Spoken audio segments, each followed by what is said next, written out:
Part number 13 है question number 2 का। इसमें भी हमें थोड़ी सी वर्किंग करनी पड़ेगी, ठीक है। तो आप देखें जरा, मैंने आपको प्रीवियस क्वेश्चन में भी दो फॉर्मूलाज याद करवाए थे, तो ये बड़ा आसान होता है याद करना। देखें, जब भी आपके पास 1 प्लस कॉस 2 थीटा अवेलेबल हो तो इसका आंसर आता है equal to 2 times cos square theta. Difference क्या है दोनों लेफ्ट और राइट हैंड साइड्स में?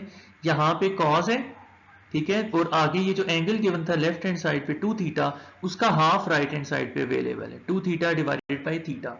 इसी तरह अगर माइनस हो जाए, 1 माइनस कॉस 2 थीटा आ जाए, तो माइनस की वजह से याद रखिएगा ये साइन का फॉर्मूला आ जाता है। अब ये जो दो फॉर्मूलाज हैं ये आपकी फिंगर टिप्स पे होने चाहिए, क्योंकि as a student of mathematics आगे आपने ई कैट में भी जाना है, तो ये आपको जो है क्वेश्चन फॉर्मूलाज बड़ी हेल्प करते हैं क्वेश्चन को स्पीडी वे में सॉल्व करने के लिए। अब आप जरा देखें, सेकंड फॉर्मूले के ऊपर गौर करें। 1 का साइन पॉजिटिव रखना है, कॉस वाली टर्म का साइन नेगेटिव रखना है, बट अगर आप अपने न्यूमरेटर को कंपेयर करें इस फॉर्मूले के साथ, सेकंड फॉर्मूले के साथ, तो आपको साइंस जो है वो डिस्टर्ब नजर आ रहे हैं। तो इन साइंस को बैलेंस करने के लिए न्यूमरेटर में से हमें नेगेटिव साइन कॉमन निकालना पड़ेगा। Take negative sine as common. Negative sine common निकालने का मतलब होता है दोनों टर्म्स के साइंस चेंज हो जाएंगे, -1 का +1 हो जाएगा, प्लस cos 2x का माइनस cos 2x हो जाएगा। और डिनोमिनेटर को फर्स्ट फॉर्मूले से मैच करें तो बिल्कुल परफेक्ट है, उसकी अलाइनमेंट ऑलरेडी हुई भी है, उसको डिस्टर्ब करने की जरूरत नहीं है। अब ये नेगेटिव का मतलब होता है -1, ये कांस्टेंट होता है, इसको इंटीग्रेशन के आउटसाइड लिखेंगे। बाकी 1 माइनस कॉस 2x जैसे मैंने बताया ये रिप्लेस हो जाएगा 2 टाइम्स साइन स्क्वायर x के साथ, और नीचे 1 plus cos 2x will be replace by 2 times cos square x dx। अब 2 and 2 कैंसिल।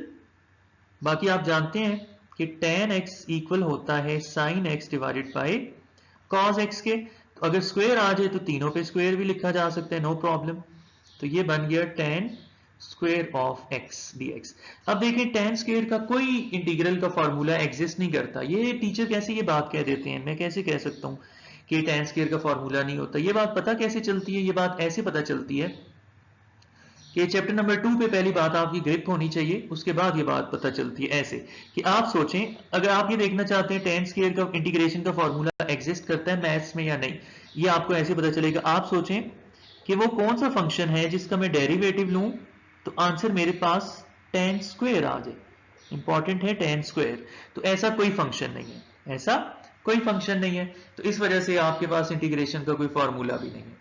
इसके ऑपोजिट जरा इसी कंसेप्ट को थोड़ा फर्दर एक्सप्लेन करता हूं। फर्ज करें अभी आगे हमारे पास ये चीज इन्वॉल्व हो जाएगी।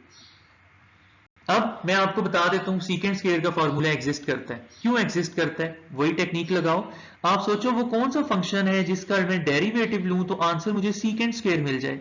अगर आपने चैप्टर 2 याद किया तो आपको इसका आंसर क्वेश्चन का मिलेगा कि ऐसा फंक्शन tan x होता है, इसी वजह से इसका आंसर tan x आ जाएगा। अब देखो कितने इजीली मैंने डिसाइड किया कि इसका फॉर्मूला एग्जिस्ट करता है मैथ में और इसका फॉर्मूला एग्जिस्ट नहीं करता मैथमेटिक्स में।